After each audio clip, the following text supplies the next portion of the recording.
Hello दोस्तों, एक बार आपका फिर से स्वागत है आपके YouTube चैनल स्टडी माई वे में। तो जैसा कि हम सब जानते हैं, अपन किसकी प्रिपरेशन कर रहे हैं? राजस्थान जेई, आरवीएनएल जेई, एई, एसएससी जेई या हिंदुस्तान का कोई भी जेई एई का एग्जामिनेशन देते हो तो उन सभी के लिए जो सीरीज है अपनी शॉर्ट नोट्स के थ्रू अपन जो पढ़ रहे हैं वो सभी के लिए बेनिफिट है, और जिसमें अपन क्या कर रहे हैं, कम समय में ज़्यादा गेन करने की कोशिश कर रहे हैं ताकि आपकी प्रिपरेशन और स्ट्रांग हो सके। तो आज हम बात करेंगे इस वीडियो में पावर सिस्टम के बारे में। तो पावर सिस्टम से रिलेटेड जो वीडियोस हैं, ऑलरेडी काफ़ी वीडियोस अपलोडेड हो चुके हैं, तो आई होप आप लोग वो वीडियोस देख रहे होंगे और पसंद भी आ रहे होंगे। वो आपको वीडियोस प्लेलिस्ट में मिल जाएंगे, और भी जो सब्जेक्ट्स हैं वो भी आपको प्लेलिस्ट में मिल जाएंगे, जैसे नेटवर्क थ्योरी और भी टेक्निकल, नॉन टेक्निकल, सभी प्रकार के जो प्रिपरेशन के लिए आपके लिए बेनिफिट वीडियोज़ हैं वो हम बना रहे हैं, वो आपको प्लेलिस्ट में जाके मिल जाएंगे। तो चलते हैं अपन पावर सिस्टम की तरफ। अब अपन क्या कर रहे थे, शॉर्ट नोट्स के थ्रू पढ़ने की कोशिश कर रहे थे। अब अपन नेक्स्ट पॉइंट लिखिए। नेक्स्ट, इससे पहले वाले वीडियो में अपन ने क्या कवर किया था? पावर फैक्टर इंप्रूवमेंट के जो क्वेश्चंस बन सकते थे आपके एग्जामिनेशन के, उसके लिए अपन ने शॉर्ट नोट्स बनाए थे और उसके अंदर अपन ने एक एक चीज को डिस्कस भी किया था। अब देखिए, हम बात करते हैं, नेक्स्ट पॉइंट लिखिएगा उसी के कंटिन्यूएशन में आगे। ऑल्दो इट इज इंडिपेंडेंट, वो वाला अलग वीडियो था, ये इंडिपेंडेंट है, आगे आप कंटिन्यूएशन में लिख सकते हैं। अब देखो, हम बात करते हैं अर्थ लीकेज सर्किट ब्रेकर की। किसकी बात हो रही है? Earth leakage circuit breaker. Circuit breaker के भी बहुत सारे प्रकार होते हैं, टाइप्स होते हैं, तो उसमें one of the type is earth leakage circuit breaker. अब बात करते हैं what is earth leakage circuit breaker. ये एक प्रकार का सर्किट ब्रेकर है which continuously compares the current in the phase with that in neutral. Suppose मैं बात करूं कि ये अपना तीन फेज है, ये आर वाई बी, तो ये क्या करेगा? सपोज मैं बात करूं इस आर फेज की और इस न्यूट्रल फेज के जो करंट है उसको ये क्या करता रहेगा?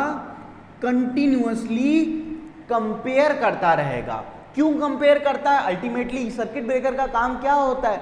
सर्किट को मेक ऑफ करना या ब्रेक ऑफ करना, ठीक है ना, या तो उसको जोड़ना या हटाना, ठीक है ना। तो ये बात हो रही है, तो कौन से करंट को करेगा? सबसे पहली बात समझ में आई होगी कि किसी भी फेज को और न्यूट्रल को। और ये करना क्यों चाहता है? ताकि कोई फॉल्ट करंट तो नहीं, उसको डिटेक्ट करने के लिए, ठीक है।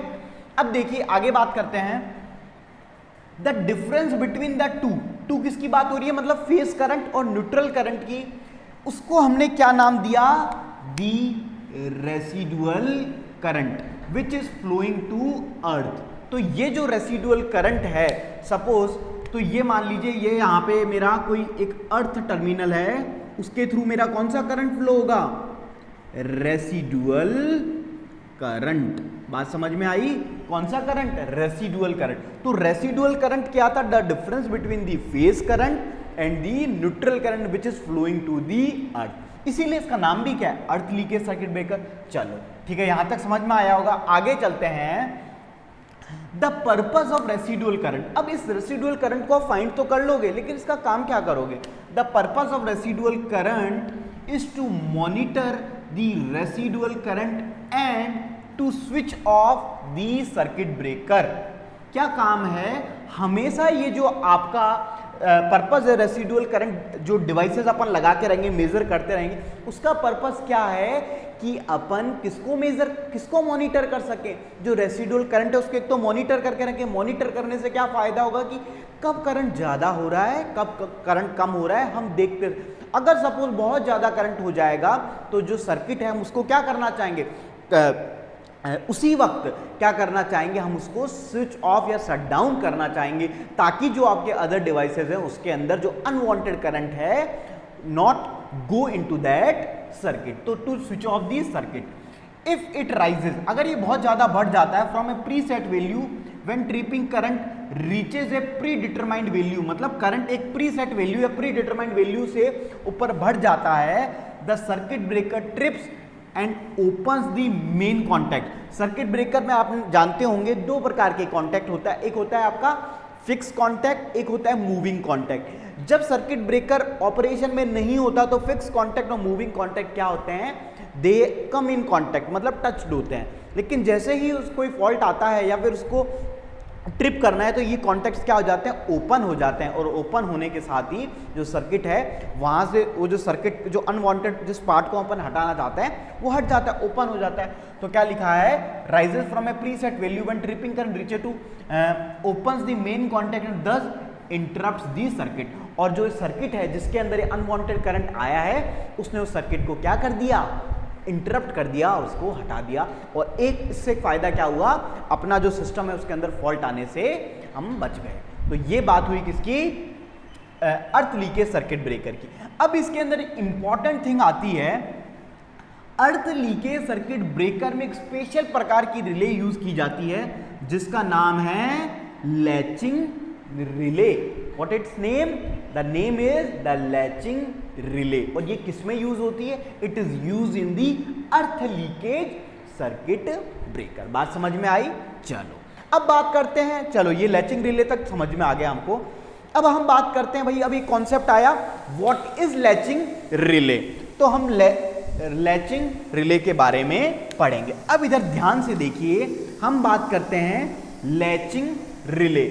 Latching release are capable of maintaining their contacts in the last assured position without maintained current in the coil। कहने का मतलब ये है, जो लैचिंग रिलेज होती है उनकी कैपेबिलिटी होती है कि वो लास्ट मोमेंट तक, देखो रिलेज का अल्टीमेटली क्या पर्पज है कि करंट को सेंस करना कि कोई फॉल्टी पार्ट तो नहीं है, और फिर बाद में वहां पे क्या ऑपरेट करता है आपका सर्किट ब्रेकर। इतनी सी बात है।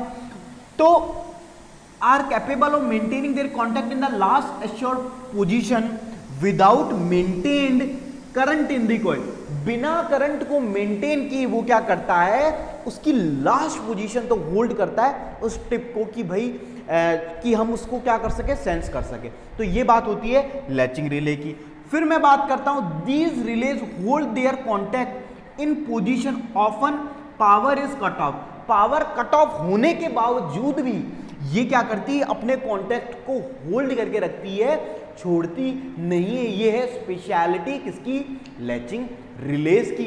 चलो फिर बात करते हैं एडवांटेज क्या है। The advantage is that one coil consumes power only for an instant while the relay is being switched and the relay contact retain this setting across a power outage. इसका एडवांटेज क्या हुआ कि देखो कोई भी coil होती है वो पावर कम कंज्यूम करती है जब वो कांटेक्ट में होगी।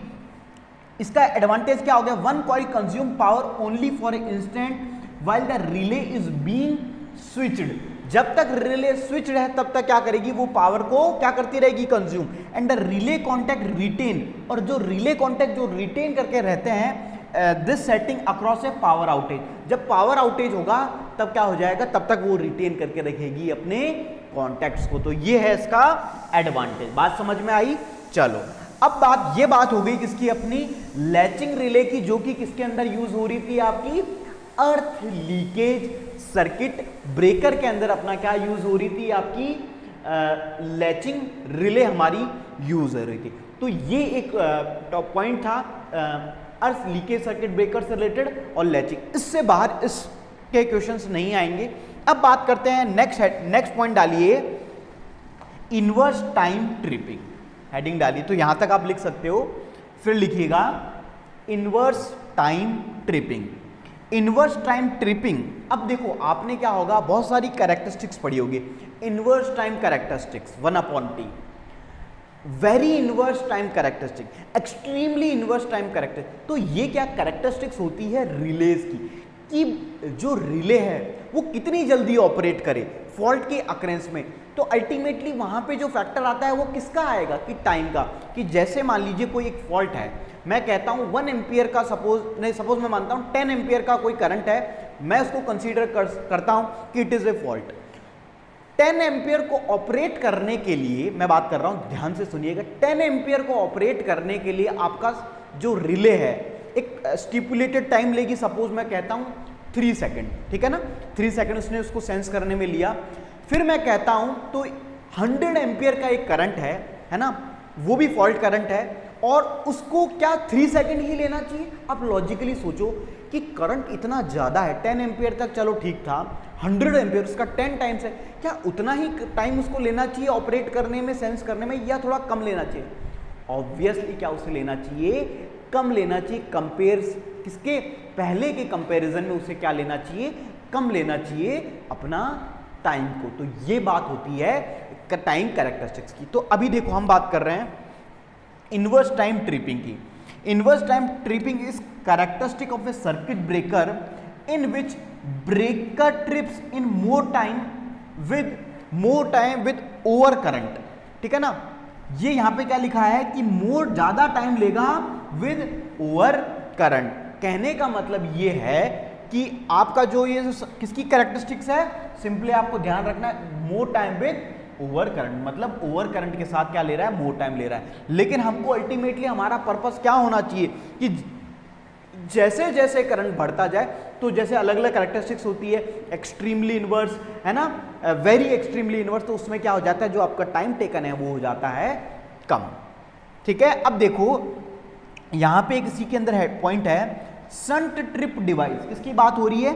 Shunt trip device is an optional, बात लिखा है ऑप्शनल है, मतलब मैंडेटरी नहीं है, एक्सटर्नल है, एक्सेसरी है in a circuit breaker that mechanically trips the breaker. वो क्या करता है? मैकेनिकली ट्रिप करता है ब्रेकर को when power is applied to the shunt trip terminals. मतलब अगर आप शंट ट्रिप टर्मिनल्स पे क्या कर दोगे? पावर अप्लाई कर दोगे, तो वो क्या कर देगा? मैकेनिकली ट्रिप करता है, इलेक्ट्रिकली नहीं, मैकेनिकली जो कॉन्टैक्ट्स हैं उनको सेपरेट कर देता है और आपका ब्रेकर क्या हो जाता है? ऑपरेट हो जाता है। तो उसके लिए आपको क्या अप्लाई करना पड़ता है? पावर को अप्लाई करनी होती है, और ये किसके अंदर यूज करते हैं अपन? Shunt trip device. तो आई होप आपको यहां तक समझ में आया होगा, तो आप यहां तक लिख सकते हैं, फिर अपन आगे डिस्कस करते हैं।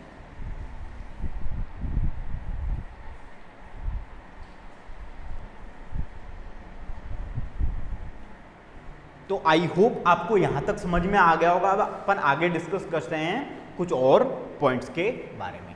तो अब देखिए next point is generally A fuse wire. किसकी बात हो रही है? फ्यूज वायर की। तो फ्यूज वायर अपन कहाँ यूज करते हैं? सिंपली एक फ्यूज के अंदर। आपने देखा होगा कि मान लीजिए ये जो पहले ओल्डन डेज में अपन एक फ्यूज इस तरह का यूज करते थे, फिर एक अपन सॉकेट लगाते थे, तो अल्टीमेटली ये एक फ्यूज होता था। तो इसके अंदर मैं बात करूं, यहाँ पे एक टर्मिनल होता था, यहाँ पे एक टर्मिनल होता था, और अल्टीमेटली ये होता था अपना फ्यूज वायर। जब एक्सेसिव करंट फ्लो होता था तो ये फ्यूज वायर क्या हो जाता था? मेल्ट हो जाता था और कॉन्टैक्ट्स को क्या कर देता? ओपन कर देता था। तो ये है अपना फ्यूज वायर। तो किसकी बारे में बात हो रही है? Fuse wire. तो जनरली ये फ्यूज वायर एक अलॉय होता है, किसका मेडअप बना हुआ होता है? टिन और लेड का। बहुत इंपॉर्टेंट पॉइंट है ये, है ना, टिन और लेड का। किसका बना हुआ होता है? टिन एंड लेड का। Is used as the material of the fuse wire. अब टिन और लेड का तो यूज किया जाता है, अब क्यों यूज किया जाता है? Because it has high resistivity. एक तो सबसे इंपॉर्टेंट थिंग कि जो इसकी रेजिस्टिविटी है वो क्या है? अच्छी है, ज्यादा है, एंड लो मेल्टिंग पॉइंट। ज्यादा मेल्टिंग पॉइंट नहीं चाहिए अपन को फ्यूज वायर में। ये भी एक क्वेश्चन आता है कि generally in A fuse wire the melting point is low, high, very high, इस टाइप से। तो इसका आंसर क्या होगा? अगर अपन जनरली देख लें तो अपन को क्या लगता है कि फ्यूज वायर मतलब उसका मेल्टिंग पॉइंट ज्यादा होना चाहिए ना, लेकिन इसका ज्यादा नहीं आंसर। फ्यूज वायर का मेल्टिंग पॉइंट कम होना चाहिए। जितना कम होगा वो जल्दी मेल्ट करेगा, और जल्दी मेल्ट करेगा मतलब आपके जो सिस्टम है उसको क्या करेगा? सेफ रखेगा। तो the melting point is low melting point and it is used up to 100 ampere. और जो फ्यूज वायर है उसकी जो यूज करने की जो रेटिंग की कैपेबिलिटी है वो कितनी है आपकी? 100 एम्पियर। बात समझ में आई? चलो आगे बात करते हैं। ये पॉइंट हो गया। The occurrence of fault is more common in transmission line. मैं बात कर रहा हूं कि जो फॉल्ट्स अकर होते हैं किसी पावर सिस्टम में, तो ट्रांसमिशन लाइन में बहुत जल्द, बहुत आपने जितने भी क्वेश्चंस पढ़ते होंगे, न्यूमेरिकल सॉल्व करते होंगे, वहां पे ज्यादातर 3 phase fault, line to ground, तो वो सारे कहां हो रहे हैं? आपके ट्रांसमिशन लाइन में हो रहे हैं। लेकिन मैं बात करूं मिनिमम सबसे कम होते हैं अल्टरनेटर में जो आपका जनरेटर होता है वहां फॉल्ट्स अकर होने के चांसेस बहुत कम होते हैं। बात समझ में आई? चलो, तो ये पॉइंट हो गया अपना clear.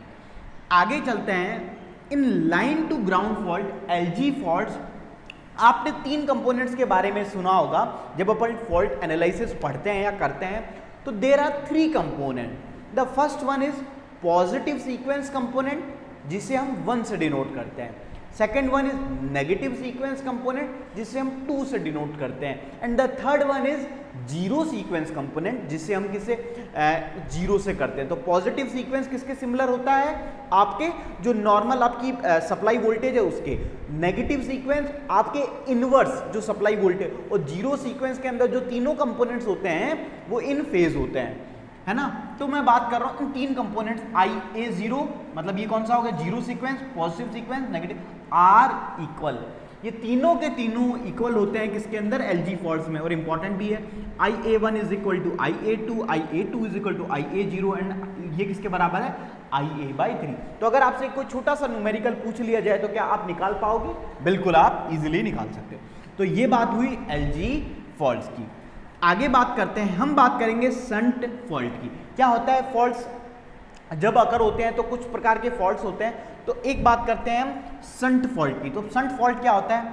Shunt fault involve short circuit. क्या इन्वॉल्व कर रहा है? शॉर्ट सर्किट हो जाएगा, है ना, simply between conductor and ground. ये जैसे मान लीजिए ये कंडक्टर है और ये आपका ग्राउंड है, सपोज ये आपका ग्राउंड है, तो इसके बीच में शॉर्ट सर्किट हो जाएगा, या फिर शॉर्ट सर्किट बिटवीन 2 और मोर कंडक्टर्स, या फिर सिंपली 2 या 2 से ज्यादा का शॉर्ट सर्किट हो जाना क्या कहलाता है? Shunt fault. बात समझ में आई? या तो कंडक्टर ग्राउंड का शॉर्ट सर्किट हो जाए या 2 या 2 से ज्यादा कंडक्टर्स का शॉर्ट सर्किट हो जाए तो क्या कहलाता है आपका? Shunt fault. चलो, shunt fault are characterized by, अब इसको आप क्या पहचानोगे कैसे? तो अगर इंक्रीज इन करंट, क्या हो जाएगा? जब शॉर्ट हो जाएंगे तो क्या हो जाएगा? करंट का इंक्रीज हो जाएगा। जब कोई भी चीज शॉर्ट होती है, शॉर्ट सर्किट के केस में वोल्टेज बढ़ता है या घटता है? Obviously the voltage gets down, तो वोल्टेज क्या हो जाएगा? Fall in voltage. और जब वोल्टेज घट गया, करंट बढ़ गया, सिस्टम में अनस्टेबिलिटी आ गई, तो फ्रीक्वेंसी क्या हो जाएगी? जो मान लीजिए आपकी स्टैंडर्ड 50 हर्ट्ज फ्रीक्वेंसी थी, अब वो क्या करेगी? फॉल करेगी। तो ये किसकी कैरेक्टरिस्टिक्स है? आपके एक शंट फॉल्ट की। बात समझ में आई? चलो, फिर बात करते हैं shunt faults are classified as, अब जो अपन ने जो फॉल्ट्स पढ़ते थे LG, डबल LG, अभी जैसे ऊपर LG, तो इस कौन कौन से? LG फॉल्ट क्या है? आपका शंट फॉल्ट, क्योंकि conductor between ground, conductor to conductor LG fault, conductor to conductor ground, और 3 phase faults are categorized in the shunt fault. बात समझ में आई? तो ये है आपका शंट फॉल्ट। इंपॉर्टेंट है और इजी भी है, सारी चीजें इंपॉर्टेंट है। फिर आगे बात करते हैं, तो आई होप आपको यहां तक समझ में आया होगा, तो लिख भी सकते हैं। अब last point is in a balance 3 phase system. हम बात कर रहे हैं एक बैलेंस 3 फेज सिस्टम की। RYB मतलब बैलेंस का मतलब क्या है? तीनों के बीच में ही 120 डिग्री का एक लैग है, ठीक है ना। जैसे मान लीजिए ये RYB 120 120 120 डिग्री, तो R से ये सब 120 डिग्री का फेज डिफरेंस है ना बीच। तो ये क्या है? आपका balance 3 phase system. A balance 3 phase system operating in normal condition, बात कर रहे हैं नॉर्मल ऑपरेटिंग कंडीशन में कोई फॉल्ट नहीं है, तो जो only positive sequence component exist. तो जब नॉर्मल है तो सिर्फ जो 3 कंपोनेंट्स हम पढ़ते हैं, पॉजिटिव, नेगेटिव और जीरो, तो सिर्फ और सिर्फ पॉजिटिव सीक्वेंस कंपोनेंट ही एग्जिस्ट करेगा। जनरल सी बात है कि जब वो एक जनरल 3 फेज बैलेंस सिस्टम है तो कौन सा सिस्टम करेगा? आपका बैलेंस्ड पॉजिटिव फेज सीक्वेंस, जो सीक्वेंस सिस्टम कंपोनेंट है वो ही एग्जिस्ट करेंगे। और मैं बात करूं नेगेटिव, वो भी नहीं करेगा। और जो जीरो सीक्वेंस कंपोनेंट है वो क्या हो जाएगा? आपका जीरो। तो zero sequence component are zero. तो ये बात हुई अपने कुछ पॉइंट्स की। तो आई होप आपको चीजें समझ में आई होगी। वीडियो आप यहाँ तक लिख सकते हैं और चीज़ें समझ में भी आई होगी और आप एनालाइज भी कर पाए होंगे। और अगर आपको वीडियो अच्छा लगता है या कोई भी डाउट होता है तो हमें कमेंट करके जरूर बताइए, और जितना हो सके शेयर कीजिए ताकि और भी स्टूडेंट्स सीरीज़ का बेनिफिट उठा सके। Thank you for watching our video.